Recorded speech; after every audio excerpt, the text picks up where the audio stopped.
मुझे तकरीबन 32 साल के करीब हो गया सर्विस के अंदर, और रिहाइश भी बराबर के अंदर है, पाक कॉलोनी के अंदर। तो हम अपने बचपन से देख रहे हैं, 52 साल मेरी उम्र हो गई है, और ये तकरीबन ब्रिटिश दौर का बना हुआ ये कुआं। क्योंकि पूरे इर्द गिर्द के गटर बगीचे के अंदर, पुराने गोली मार्ग के अंदर, पाक कॉलोनी में पानी है ही नहीं। ज़मीनी जितना भी पानी है वो खारा पानी। तो अगर ये यूटिलाइज हो जाता है तो बेहतरीन काम हो जाएगा। माजी के अंदर जितने पुराने थे हमारे बुजुर्ग, वो बताते हैं इससे पूरा इलाका फेजियाब होता था, ज़राई ज़मीन भी यहाँ से चला करती थी।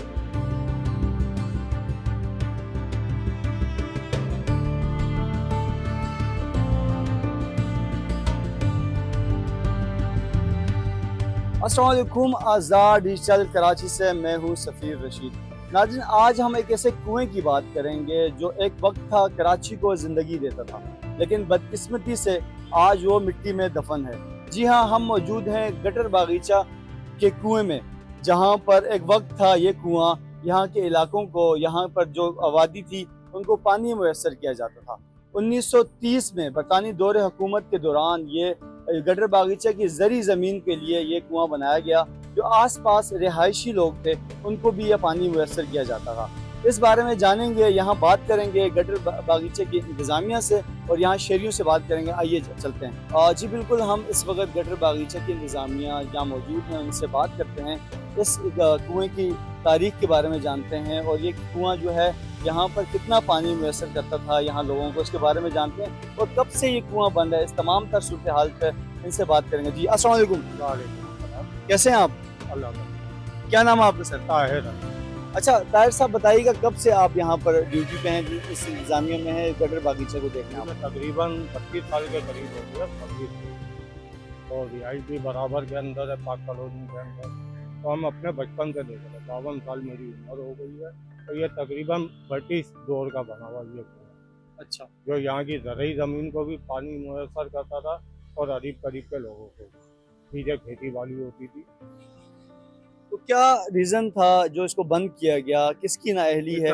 इसका पानी सूख चुका था। अच्छा, अगर इसके ऊपर अभी जैसे मौजूदा दौर में कराची के अंदर पानी की बड़ी किल्लत है, अगर इस पर काम किया जाए तो क्या ये दोबारा पानी इसमें आबाद हो जाएगा क्या? इंशाअल्लाह ताला, क्योंकि कुएं का पानी लाजमी तौर पर मौजूद होता है और तकरीबन 300-400 फीट जाकर ये पानी आएगा।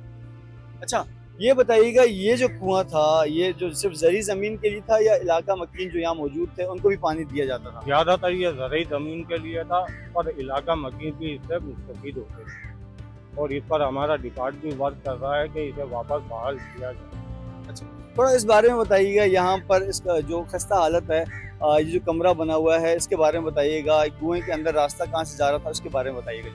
कुएं का रास्ता ये बेसमेंट है हमारा, ये बेसमेंट ये पावर भी था इसका, जो इसमें मोटरें लगी हुई थी, और यहीं से सीढ़ियाँ होकर नीचे जाया करती थी, जो हम लोग इसकी सफाई वगैरह या मोटर मेंटेनेंस के लिए। ये हमारा जो नज़र आ रहा है ये हमारा स्टोर रूम और चौकीदार का रूम है। अच्छा, ये भी बताइएगा कि कितनी बड़ी ज़मीन थी जो यहाँ पर जिसके ऊपर काश्तकारी की जाती थी? ये पीछे शेरशाह तक लगती है। तो अभी भी ये ज़मीन आप लोगों के कंट्रोल में है या यहाँ पर बिल्डिंग बन गई है, इमारतें बन गई हैं, रिहायशी इलाके? ये अभी भी खुद ज़मीन हमारे कंट्रोल में। जी बिल्कुल, हमारे साथ यहाँ पर एक शहरी मौजूद हैं, इलाका मकीन है, उनसे जानेंगे। जिस तरह गटर बागीचे के अंदर एक कुआं था जो यहाँ पानी मुयस्सर किया जाता था, ज़री ज़मीन को, इलाका मकीन को भी दिया जाता था, अभी मौजूदा दौर में जिस तरह पानी की किल्लत है कराची में, क्या इस तरह के जो कुएँ हैं उनको आबाद कर देना चाहिए? जी बिल्कुल कर देना चाहिए, क्योंकि इसके इर्द गिर्द के जितने भी इलाके हैं इसी में भी पानी नहीं आता। अगर इस कुएं को दोबारा यूटिलाइज़ किया जाए और बरसाती पानी यहाँ पर जमा किया जाए तो ये वर्किंग में आ सकता है, क्योंकि पूरे इर्द गिर्द के गटर बगीचे के अंदर, पुराने गोली मार्ग के अंदर, पाक कॉलोनी में पानी है ही नहीं। ज़मीनी जितना भी पानी है वो खारा पानी। तो अगर ये यूटिलाइज़ हो जाता है तो बेहतरीन काम हो जाएगा। माजी के अंदर जितने पुराने थे हमारे बुजुर्ग, वो बताते हैं इससे पूरा इलाका फेजियाब होता था, ज़राई ज़मीन भी यहाँ से चला करती थी, मोटरें लगी हुई थी जिससे तमाम ज़मीनें आबाद हुआ करती थी। जब से ये सूखा है तो इसके इर्द गिर्द के इलाकों के अंदर भी पानी की बहुत कमी हो गई है। अच्छा, ये भी एक अच्छा तरीका है कि अगर मौजूदा दौर में जिस तरह हर इलाके के साथ, हर टाउन के साथ इस तरह के कुएं बनाए दिए जाएं तो मेरे ख्याल से काफ़ी पानी की जो कमी है उसको पूरा कर दिया जाएगा। बिल्कुल बिल्कुल, इस तरीके से अगर कुएं बना दिए जाएंगे तो बरसात का पानी हमारा अगर इसके अंदर जमा होगा तो इंशाल्लाह ये कुएं आबाद हो जाएंगे और चालू पहुंचेंगे वापस पहले की तरह।